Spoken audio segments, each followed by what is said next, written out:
కాబట్టి ఈ రోజున అంశం ఏంటంటే దేవుని మందిరంలో లేకపోతే కలిగే నష్టం. చెప్పండి నాతో గట్టిగా. నేను దేవుని సహవాసములో లేకపోతే వచ్చే నష్టాలేంటి, కోల్పోయే ఆశీర్వాదాలేంటి? మంచి సహవాసంలో ఉంటే మనం ఆత్మీయతలోనికి నడిపిస్తుంది. చెడు సహవాసాలు మనం ఉంటే గనక మన జీవితాలు ఏం చేస్తుంది తెలుసండి? పాడు చేస్తుంది. యోహాను సువార్త 20వ అధ్యాయం 19 నుంచి 24 వచనాలు మన ఇద్దరం ధ్యానించుకోబోతున్నాం. ఆదివారం సాయంకాలం శిష్యులు యూదులకు భయపడి తాము కూడి ఉన్న ఇంటి తలుపులు మూసి కొని ఉండగా యేసు వచ్చి మధ్యను నిలిచి మీకు సమాధానము కలుగునుగాక అని వారితో చెప్పెను. 24వ వచనం చదువుదాం. యేసు వచ్చినప్పుడు 12 మందిలో ఒక్కడైన దిదుమ అనబడిన తోమ వారితో లేకపోయేను. దేవునికి స్తోత్రం. కొత్త నిబంధనలు చాలా చోట్ల తోమ గురించి మనం రాయబడినట్లుగా చూస్తాం. మత్తయి సువార్త 10వ అధ్యాయం మీరు రాసుకోండి 13వ వచనంలో, మార్కు సువార్త 3వ అధ్యాయం 18వ వచనంలో, లూకా సువార్త 6వ అధ్యాయం 15వ వచనంలో, ఈ యోహాను సువార్త 11వ అధ్యాయం 16వ వచనంలో, అదే విధముగా 14వ అధ్యాయం 5వ వచనంలో, అదే విధముగా 14వ అధ్యాయం 20వ వచనంలో, అదే విధముగా 21వ అధ్యాయం 2వ వచనంలో, అదే విధంగా యోహాను సువార్త ఇప్పుడు నేను చదివించిన 20వ అధ్యాయం 19 నుంచి 14, 24వ వచనంలో మనం తోమా గురించి చూస్తాం. ఇక్కడ తప్ప ఇంకెక్కడ కనపడ్డా అపోస్తుల కార్యంలో తర్వాత కనపడతాడు, కానీ ఇంకా మించి తోమా గురించి ఎక్కడ ప్రస్తావన లేదు. అయితే 24వ వచనంలో మనం ధ్యానించుకుంటే, యేసు వచ్చినప్పుడు 12 మందిలో ఒకడైన దిదుమ అనబడిన తోమ ఎవరితో లేడు చెప్పండి? వారితో లేడు, శిష్యులతో లేడు. అంటే ఎక్కడికి వెళ్ళిపోయాడు చెప్పండి? మందిరం నుంచి బయటికి వెళ్ళిపోయాడు. అసలు జరిగిన సంఘటన ఏంటంటే, ఈ ప్రభు అయిన యేసుక్రీస్తు ప్రభుల వారితో 33.5 సంవత్సరాలను జీవించిన జీవిత శైలిలో 3.5 సంవత్సరాలు ఆయన బ్రతికిన దినాలలో వారితో పాటు ప్రయాణం చేసిన వారు ఎవరైనా ఉన్నారంటే గనక 12 మంది శిష్యులు. దేవునికి స్తోత్రం చెప్పండి గట్టిగా చెప్పండి హల్లెలూయా. ఈ 19వ వచనంలో ఏం జరిగిందో తెలుసా? 19వ వచనంలో చదువుదాం. సాయంకాలం శిష్యులు యూదులకు భయపడి, ఎవరికి భయపడి చెప్పండి? యూదులకు భయపడి. ఎవరికి భయం కలిగింది?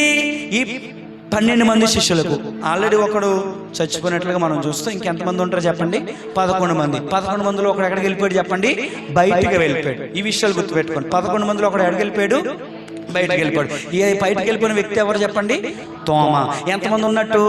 10 మంది ఉన్నట్టు. ఈ 10 మందికి ఏం కలిగింది చెప్పాలి గట్టిగా? భయం కలిగింది. కూర్చున్న వాళ్ళు చెప్పొచ్చు కదా, ఏం కలిగింది చెప్పండి? భయం కలిగింది. ఒక గందరగోళం ఏర్పాటు కలిగింది. ఆదివారం సాయంకాలం వారందరూ భయంతో ఉన్నారు. ఈ భయంతో ఉన్న సమయంలో ఈ భయం లేని తోమ ఎక్కడికి వెళ్ళిపోయాడంటే బయటకు వెళ్ళిపోయాడు. దేవుడు అంటే భయం లేదు, దేవుడు అంటే కనీసం ఇంకింత ధైర్యం లేకుండా, భయం లేకుండా మందిరం నుంచి వెళ్ళిపోయి ఎక్కడికి వెళ్ళిపోయాడు చెప్పండి? బయటికి వెళ్ళిపోయాడు. ఈ 10 మంది ఏం చేస్తున్నారు? భయంతో ఉన్నారు. దేవునికి స్తోత్రం చెప్పండి ఒకసారి గట్టిగా చెప్పండి హల్లెలూయా. చూడండి, యేసుక్రీస్తు ప్రభుల వారితో అనేక సార్లు వారితో పాటు ప్రయాణం చేసిన వారు, అది కాకుండా ఉన్న పలంగా వారు ఏ పని చేస్తున్నారో, ఏ వ్యాపారం చేస్తున్నారో ఉన్న పలంగా అన్ని విడిచిపెట్టేసి తోమ పేతురుతో అంటాడు, పేతురు నేను మనుషులు బట్టి జాలరుగా చేస్తానంటే ఉన్న పలంగా చేపలు పడుతున్నప్పుడు విడిచిపెట్టేసి యేసుని వెంబడించిన వారు అందరూ, ప్రతి ఒక్కరు కూడా ఏ పని చేస్తున్నారో ఆ పనిని విడిచిపెట్టి ఉన్న పలంగా యేసుని వెంబడించిన వారు. అంత గొప్పవారు ఎవరు చెప్పండి? ఈ శిష్యులు. అంత గొప్పవారు, అంత శ్రేష్టమైన వారు. దేవునికి స్తోత్రం గట్టిగా హల్లెలూయా. చూడండి, యేసుని వెంబడించినప్పుడు ఉన్న పలంగా పిలిచి వచ్చేస్తే, యేసయ్యా ఉండు, మా ఆవిడకి వెళ్ళి చెప్పొస్తాను, ఉండు మా అమ్మకి వెళ్ళి చెప్పొస్తాను, ఉండు మా పాస్టర్ గారికి వెళ్ళి చెప్పొస్తాను, ఉండు మా ఇంట్లో వాళ్ళకి చెప్పొస్తాను, మా చుట్టాలకు చెప్పేస్తాను అని చెప్పాడా? యేసయ్య చేసిన సూచక క్రియలు కనులారా చూచిన వారు. దేవునికి స్తోత్రం చెప్పండి గట్టిగా హల్లెలూయా. యేసయ్య చేసిన ఆశ్చర్యమైన కార్యములు కనులారా చూచారు. యేసయ్య చేసిన అద్భుత కార్యములు కనులారా చూచారు. కుంటివారికి కన్నులు తెరవబడ్డాయి. గుడ్డివారు నడవలేని పరిస్థితుల్లో కుంటివారు ఉంటే కనుక వారు లేచిన శక్తి దేవుడు వారి ద్వారా స్వస్థత పొందుకున్నప్పుడు అద్భుతాలు కనులారా చూచిన వారు ఎవరు చెప్పండి? చెప్పండమ్మా. 10 మంది శిష్యులు. అది కాకుండా ఒక సమయంలో వారు నావలో ప్రయాణం చేస్తున్న సమయంలో ఒకసారిగా సముద్రము అలల చేత ఏం చెప్పండి, అలల చేత ఏమవుతుంది చెప్పండి, చూడడానికి భయం కలిగింది, ఆందోళన కలిగింది. యేసేమో ప్రశాంతంగా నావలో పడుకుంటే నీకు చింత లేదా, నీకు భయం లేదా, మేము చచ్చిపోయే స్థితిలో ఉన్నాము, మమ్మల్ని ఎలా వదిలేసామేనంటే అల్ప విశ్వాసులరని చెప్పి వాళ్ళకి ధైర్యపరిచి యేసయ్య వెంటనే ఆయన చేయి చాపక సముద్రం అయిపోయింది చెప్పండి, నిమ్మలమాయెను అని దేవుని వాక్యం మనకు. అదొకటే కాదు, ఎన్నో సందర్భంలో యేసే చేసిన వారితో ప్రయాణం చేసినప్పుడు ఎన్నో అద్భుతాలు చూశారు.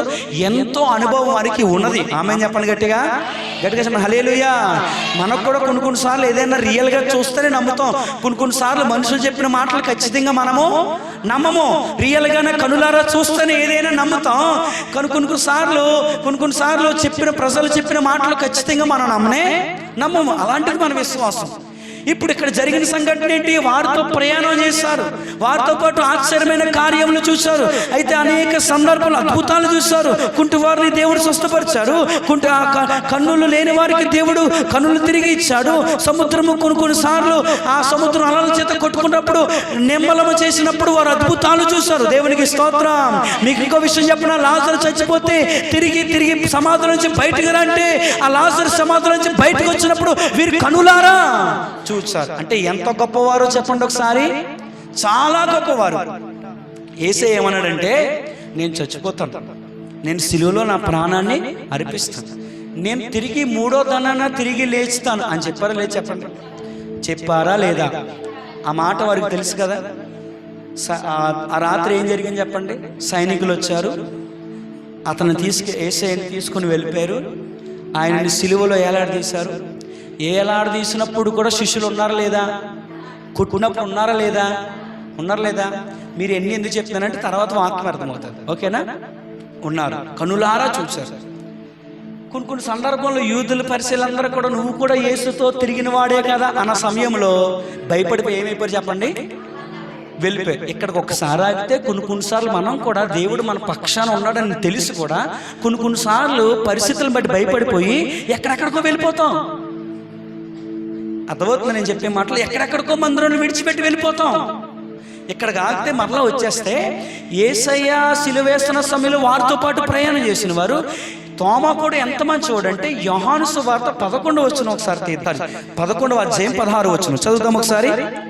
యేసయ్యతో కూడా చచ్చిపోవడానికి కూడా సిద్ధమైపోయిన వాడు ఎవరు చెప్పండి? తోమా. యేసయ్యతో చావడానికి సిద్ధపడ్డాడు. అది కాకుండా మిగతా వారితో కూడా బలపరిచి, మీకు భయపడుతున్నారు మీరు, నేనైతే యేసయ్యతో చచ్చిపోవడానికి ఇష్టపడుతున్నాను, రండి మనం అందరం కలిసి యేసయ్యతో చచ్చిపోతాం అంటే ఎంత విశ్వాసం ఎదిగిన వారో ఆలోచించండి. ఇప్పుడు ఏం కలిగింది? భయం కలిగింది. కానీ అంతకుముందు ఏం జరిగింది? వారితో పాటు ప్రయాణం చేశారు. అంతకాకుండా 3వ దినాన తిరిగి లేస్తానని చెప్పారు. అది రుజువుపరచడానికి, నేను తిరిగి లేస్తానని చెప్పడానికి చనిపోయిన సైతం కూడా తిరిగి లేపాడు చెప్పండి. ఎవరు లేపాడు? యోహాను సువార్త 11వ అధ్యాయంలో మనం చూస్తాం. లాజరుని, చనిపోయిన లాజరుని తిరిగి బ్రతికించడం లేదా? యాయీరు కుమార్తెను బ్రతికించడం లేదా? దేవునికి స్తోత్రం చెప్పండి ఒకసారి గట్టిగా చెప్పండి హల్లెలూయా. ఇన్ని అద్భుతాలు చూసినప్పుడు యేసయ్య ఏ మాట ఇచ్చాడో ఆ మాట వారు జ్ఞాపకం తెచ్చుకోలేదు. శిష్యులు యూదుల ద్వారా వారు ఏం కలిగింది చెప్పండి? భయం కలిగింది. నేనేమంటానంటే, నీ పరిస్థితులను బట్టి, నీ స్థితిగతులను బట్టి నీకు భయం కలగవచ్చు, కానీ యేసయ్య మాట ఇచ్చి మాట తప్పే దేవుడు కాదు. కానీ మన యేసయ్య మనకు మాట ఇచ్చి మన జీవితంలో నెరవేర్చేవాడు. గట్టిగా చప్పలు కొడు ప్రభు నామమున స్తుతిద్దాం. గట్టిగా చప్పలు కొడు హల్లెలూయా, హల్లెలూయా. కొన్నిసార్లు యేసయ్య మాటలు మర్చిపోతాం. కొన్నిసార్లు ఆధ్యాత్మికంగా మనల్ని బలపరిచే సేవకుల మాటలు మనం మర్చిపోతాం. యేసయ్యతో జీవించారు, యేసయ్యతో ప్రయాణం చేశారు, యేసయ్యతో తిరిగారు, యేసయ్యతో పడుకున్నారు. ఆయన ఎక్కడ ఉంటే వారితో పాటు ప్రయాణం చేశారు. కానీ యేసయ్య ఇచ్చిన మాటను వారు మర్చిపోయారు. ఏం కలిగింది చెప్పండి? మనకు కూడా కొన్నిసార్లు భయం కలుగుతుంది కదా, పరిస్థితులను బయట భయం కలుగుతుంది కదా. కొన్నిసార్లు పరిస్థితులు ఏదైనా తోరమైపోయిన అనుకుంటే, అయ్యారండి మా కొరకు ప్రార్థన చేయండి, శోధనలు వచ్చేసినాయి అని అంటారు. అవునాక చెప్పండి. కొంతమంది యేసయ్య మీద ఆధారపడిన వారు ఏం చేస్తారంటే పైకి చూస్తారు అనే వైపు. కొంతమంది సగం మంది ఉంటారు, కొంతమంది 50-50 బిస్కెట్ ప్యాకెట్ తెలుసా మీకు? చెప్పండి, మాట్లాడుతుంది మీకు. 50-50 బిస్కెట్ ప్యాకెట్ తెలుసా తెలీదా? ఎలా ఉంటుంది చెప్పండి? కొంత స్వీట్గా ఉంటుంది, కొంత ఉప్పగా ఉంటుంది. మనం ఎలా ఉంటాం తెలుసా చెప్పండి? కొంత స్వీట్గా ఉంటాం, కొంత ఉప్పగా ఉంటాం. మనం దేవుని కోరుకుంటాం, ఈ ఏదైనా పరిస్థితులు వస్తే ఈ లోకాన్ని కూడా మనం ఆశ్రయిస్తాం. ఎంత అన్యాయం అండి! దేవుణ్ణి ఆశ్రయిస్తాం, ఈ లోకాన్ని ఆశ్రయిస్తాం. చిన్న భయం కలిగితే చాలు, చిన్న పరిస్థితులు తారుమారవుతే చాలు, కొంత సోదరులు మనం వెంట పడితే చాలు, యేసయ్యని మర్చిపోతాం, యేసయ్య మాటలు మర్చిపోతాం, సన్నిధి మర్చిపోతాం, ధైర్యపు మాటలు మర్చిపోతాం, వాక్యాన్ని మన కొరకు మేలు కొలిపి ఈ వాక్యాన్ని మర్చిపోతాం. నీకు ఒక విషయం చెప్పనండి, వాక్యం అండి ప్రతి వాతావరణానికి, అంటే ప్రతి పరిస్థితికి, అది జ్వరం కావచ్చు, అది బలహీనం కావచ్చు, అది కష్టం కావచ్చు, అది దుఃఖం కావచ్చు, శ్రమ కావచ్చు, పాపం కావచ్చు, ఏదైనా కావచ్చు, ప్రతి దానికి దేవుడు మనకు ధైర్యపరిచే ప్రతి మాట దేవుడు పరిశుద్ధ గ్రంథంలో దేవుడు మన కొరకు ఇచ్చి ఉన్నాడు. ఆమేన్ చెప్పండి గట్టిగా. హల్లెలూయా, హల్లెలూయా. ఎన్నో సార్లు ఒంటరిగా ఉన్నప్పుడు వాక్యాన్ని చదువుతున్నప్పుడు నా జీవితంలో ఎన్నో నెమ్మదిని దేవుడు నాకు కలగజేసిన దినాలు ఉన్నాయి. ఎన్నోసార్లు కృంగిపోతున్న సమయంలో వాక్యాన్ని చదువుతున్నప్పుడు ధైర్యపు మాటలు దేవుడు నాకు తెలియజేసినప్పుడు ఎన్నోసార్లు నేను మేలులు పొందుకున్నాను వాక్యము ద్వారా. ఎందుకంటే వాక్యమే మనం బ్రతికించేది. అదే మనకు 90 కీర్తనలు చదివితే కనుక, మహోన్నతుని చాటును నివసించగలిగితే కనుక మనకు ఆశ్రయం, మనకు కోట, మనకు కేడము, మనకు దుర్గము. దేవునికి స్తోత్రం, గట్టిగా హల్లెలూయా. అర్థమవుతుందండి? మహోన్నతుని చాటును ఉండాలి, పరిస్థితులు బట్టి భయపడకూడదు. ఇప్పుడు ఏం కలిగింది చెప్పండి? వీళ్ళకి భయం కలిగింది. సరే, భయం కలిగింది, కానీ భయం కలిగినప్పుడు యేసయ్య మాట జ్ఞాపకం తెచ్చుకుని ధైర్యంగా ఉండాలి కదా. కొన్నిసార్లు మనం కూడా అండి దేవుని మందిరంలో ఉంటున్నాం, పరిస్థితులు బట్టి భయపడిపోయి ఏవేవో ప్రయత్నాలు చేస్తున్నాం. ఏ ప్రయత్నాలు చెప్పినా అన్ని ఆచారాలనే మన మీద పెట్టుకుంటున్నాం. ఏదైనా భయం వచ్చిందనుకో పిల్లలకి తోలు కట్టేస్తున్నారు. ఏం కట్టేస్తున్నారు చెప్పండి? తోలు కట్టేస్తున్నారు. చెప్పండి, ఏం చేస్తున్నారు? ఏదైనా పరిస్థితి ఏదైనా అనుకోండి, ఏం చేస్తారంటే కొంతమంది, ఇగో మాకు ఇలాంటి పరిస్థితులు వస్తున్నాయని చెప్పేసి అన్ని ఆచారాలు పాటిస్తారు. ఎవరెవరినో తీసి తెచ్చుకొని మా ఇంట్లో ఇలాంటివి జరుగుతున్నాయి, మన స్థానిక పాస్టర్ గారు తప్పి ఎప్పుడైనా కూడా ప్రార్థన చేయించుకుని మా కొరకు ప్రార్థన చేయండి అని చెప్పి, మీరు అడుగు పెడితే మాకు ఆశీర్వాదం, మీరు అడుగు పెడితే మాకు క్షేమం అని చెప్పి ఎప్పుడైనా కోరుకున్నావా? సరే, ఈ 10 మంది భయపడుతున్నారు కదా, ఈ 11వ వ్యక్తి తోమ ఎక్కడికి వెళ్ళిపోయాడు? ఈయనకి ఏం లేదు, భయమే లేదు ఈయనకి. అంటే దేవుడు ఉన్నాడని ధైర్యమా చెప్పండి? లేకపోతే ఇంక నాకు ఎవరు అక్కర్లేదు అని అనుకున్నదే అని అనుకుని వెళ్ళిపోయాడు మందిలో నుంచి. ఎంత బాధకరం అంటే, అందరూ భయముతో పరిస్థితులను బట్టి యేసే తిరిగి వస్తానని చెప్పాడు. అది 3వ దినం అవుతుంది, ఇంకా యేసే రాలేదేంటని చెప్పేసి యూదులేమో పరిసయ్యులేమో వీళ్ళేమో హింసిస్తున్నారు, బాధపడుతున్నారు, వీళ్ళు తరుముతున్నారు. ఇంత పరిస్థితికి వాతావరణంకి వచ్చినప్పటికీ గొందరగోళం ఏర్పడుతున్నప్పుడు వాళ్ళు భయముతో యేసు గురించి ఎదురు చూస్తుంటే ఈయనేమో బయటకు వెళ్ళిపోయాడంట. కొన్నిసార్లు మందిరం విడిచిపెట్టి మనం కూడా బయటకు వెళ్ళిపోతున్నాం. సమస్య వస్తే చాలు, ఏదైనా ఇబ్బంది గురవుతే చాలు, ఆర్థిక ఇబ్బంది వస్తే చాలు, అక్కడ ఏదో అద్భుతాలు జరుగుతున్నాయంట, అక్కడ ఏదో సూచక్రియలు జరుగుతున్నాయంట, అక్కడ ఏదో శనివారం ప్రార్థన అంట, అక్కడ ఏదో శుక్రవారం ప్రార్థన అంట, అక్కడ పాలకొల్లో అంట, మంగళవారం అంట, ఉదయం వచ్చేస్తున్నారంట, అందుకని చెప్పి అక్కడ కట్టు కట్టించుకుని వెళ్ళిపోతే అక్కడ ఏదో అద్భుతాలు జరుగుతాయి కదా నువ్వు అనుకుంటున్నావు. భయం వస్తే చాలు, మా పాస్టర్ గారిలో శక్తి లేదు, మా పాస్టర్ గారిలో కార్యాలు జరగవని చెప్పేసి ఎక్కడెక్కడికో వెళ్ళిపోతున్నాం. ఈ తోమ కూడా బయటికి వెళ్ళిపోయాడు. కనీసం పాస్టర్ గారు చెప్పాడా? సరే, కనీసం పేతురుకైనా చెప్పాడా?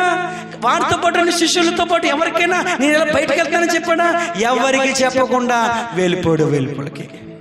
ఎంత బాధాకరం విషయం. ఏ నష్టపోయాడు తెలుసండి? చాలా నష్టపోయాడు తోమ. భయం లేదు దీనికి. భయం లేని కోడంట ఎక్కడ పెట్టిందండి గుడ్డు? బాబోయ్ చెప్పండి గట్టిగా, ఎక్కడ పెట్టింది చెప్పండి? బజార్లో పెట్టిందంట. దీనికి సమాధానం చెప్పాలి. ఎందుకు పెట్టింది? భయం లేక. దేవుడు అంటే భయం ఉండట్లేదు, సేవకుడు అంటే భయం ఉండట్లేదు, దైవజనురాలంటే భయం ఉండట్లేదు. ప్రాముఖ్యంగా అన్ని విడిచిపెడితే దేవుడు మన పక్షాన ఉన్నాడు, మనం చూస్తున్నాడు, మనకు యోగక్షేమాలు చూచేవాడు దేవుడు మనకంటూ ఉన్నాడు. ఆయనే మనకు ఆశ్రయం, మనకు ఆనే దుర్గము, ఆయనే మనకు నమ్మదగిన సహాయకుడని జ్ఞాపకం తెచ్చుకోలేకపోతున్నాం దేవుని మాటల ద్వారా. ఇప్పుడు ఒకరినొకరు ఆదరించుకోలేదో చెప్పండి ఇప్పుడు వీళ్ళు. కానీ అది కాదు, యేసయ్యనే మర్చిపోయారు. పరిస్థితులను బట్టి యేసయ్య తిరిగి వస్తాడు కదా అని ఆదరించుకోవాలి కదా వీళ్ళు. భయపడిపోయి అందరూ రూమ్లో ఉండి తలుపులు వేసేసుకొని వణికిపోతున్నారంట పరిస్థితిని బట్టి. అర్థమవుతుందా? మీరు భయపడకూడదు. పరిస్థితులు బట్టి దిగులు చెందకూడదు. దేవుడు మన మాట ఇచ్చే మాట తప్పే దేవుడు కాదు, మన జీవితంలో నెరవేర్చేవాడు. ఆమేన్ చెప్పండి గట్టిగా, ఆమేన్ చెప్పండి గట్టిగా. భయపడకూడదు పరిస్థితులు బట్టి. ధైర్యం తెచ్చుకోండి, విశ్వాసంలో స్థిరులై ఉండండి. ఏ విషయంలో తగ్గిపోమో ఆధ్యాత్మికంగా మేలులు పొందండి. తద్వారా ఆధ్యాత్మికంగా మనం ధైర్యం పొందుకుంటాం. మన వెనకాల వెంటాడుతున్న ప్రతి పరిస్థితి ఏమి పట్టించుకోకుండా దేవుడు నాకున్నాడని ధైర్యం కలిగి ఉంటే గనక నీ వెనకాల నేను వెంటాడుతున్నా, నేను హింసిస్తున్నా, నేను తరుముతున్న ప్రతి పరిస్థితి నీ భయం లేకుండా ధైర్యాన్ని బట్టే నీ వెనకాలన్నీ కూడా నువ్వు అధిగమించగలవు. అంత శక్తి దేవుడు మనకి ఇస్తాడు. ఆమేన్ చెప్పండి గట్టిగా. చూడండి, ఎత్తైన శిఖరానికి వెళ్ళిపోయి ఆ ఈగలు ఏం చేస్తా తెలుసా? పక్షిరాజు గూడు కట్టుకుని అక్కడ గూడు పెట్టుకుంటుంది. మీరు తాబేలు చూడండి, ఎక్కడైనా కూడా ఎవరికి కనపడకుండా గుడ్లు పెట్టుకుంటుందంట. అది పాము కావచ్చు, ఏదైనా కావచ్చు, పక్షులు కావచ్చు, చాలా క్షేమకరంగా సురక్షితంగా ఉన్న స్థలంలోనే అవి గుడ్లు పెట్టుకుంటాయి. ఎందుకంటే పాములు వచ్చి కూడా చెప్పండి తినేతే కదా, అవునా కదా? అంటే తన పిల్లల మీద తనకి భద్రత, క్షేమం. కానీ ఈ కోడికి ఏమి లేదు చెప్పండి, భయం లేదు. ఇప్పుడు తోమకి ఏమి లేదు చెప్పండి, భయం లేదు. ఎక్కడికి వెళ్ళిపోయాడు? బయటకు వెళ్ళిపోయాడు. ఈరోజు మందిర సహవాసంలో నిలకడగా ఉండట్లేదు. వాక్యం వింటున్నాం, ఆరాధనలో పాలు పంపులు పొందుకుంటున్నాం, ప్రార్థన చేస్తున్నాం, పాటలు పాడుతున్నాం, అన్ని బాగానే ఉంటున్నాయి. కానీ విశ్వాసంలో మాత్రం మనం స్థిరులై ఉండట్లేదు. ఇప్పుడు యేసుతో వెంబడించడం లేదా చెప్పాలి, వెంబడించడం లేదా? మహత్తమైన అద్భుతమైన కార్యాలు వీరు కనులారా చూసారా లేదా? చూచారు, కానీ విశ్వాసంలో నిలకడగా లేడు. ఎంత మంచివాడు అంటే చాలా మంచివాడండి. మనము మంచోళమే. యేసయ్యతో చనిపోవడం కూడా తోమ ఏమైపోయి చెప్పండి ఇష్టపడ్డాడు. సహవాసంలో నిలకడగా లేకపోతే గనక నువ్వు కోల్పోయే ఆశీర్వాదం ఏంటి తెలుసా? దేవుడిచ్చే ధైర్యాన్ని నువ్వు కోల్పోతావు. దేవుడిచ్చే ఆధ్యాత్మికంగా నేను మేలు కొలిపే సత్యవాక్యాన్ని నువ్వు కోల్పోతావు.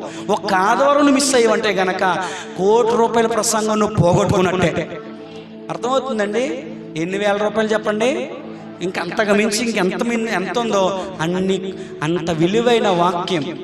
జుంటె తేనె దారల కన్నా నీదు వాక్యం మాధురము, పాపినైనా నన్ను నీవు దరికి చేర్చే భాగ్యము.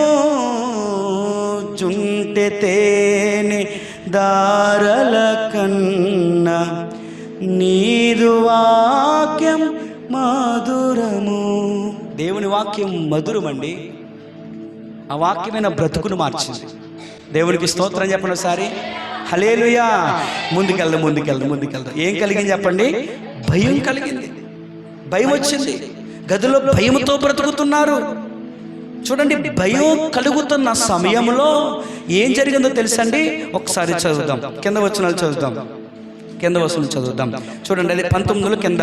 భయపడి తాము కూడి ఉన్న ఇంటి తలుపులు మూసుకుని ఉండగా యేసు వచ్చి మధ్య నిలిచి, చాలు దేవునికి స్తోత్రం.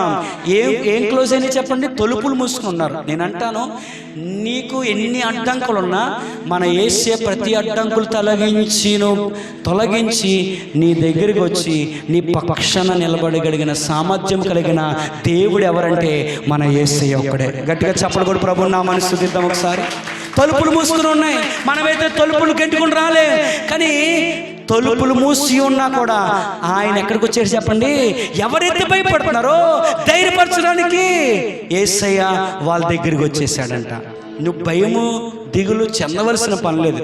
నువ్వు ఉన్న స్థలాల్లో నువ్వు దేవుని మీద ఆధారపడి నువ్వు బ్రతకగలిగితే గనక యేసయ్య నీ ఉన్న చోటుకి ఆయన వస్తాడు. ఆమేన్ చెప్పండి గట్టిగా.